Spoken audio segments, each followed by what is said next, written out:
207 gündür buradayım. 207 senede geçse burada beklemeye devam edeceğim. Bu koronavirüs hastalığı çıkmış.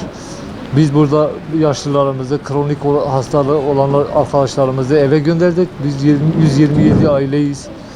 Resimler buradadır ama aileler evde istirahattedir.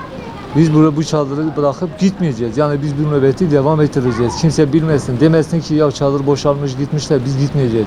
Biz her pisliğe, her hastalığa karşı burada devam edeceğiz, beklemeye devam edeceğiz. 40 yıldır bu virüs içimizdedir. Biz zaten buraya geldiğimizde ölümü göze alarak geldik.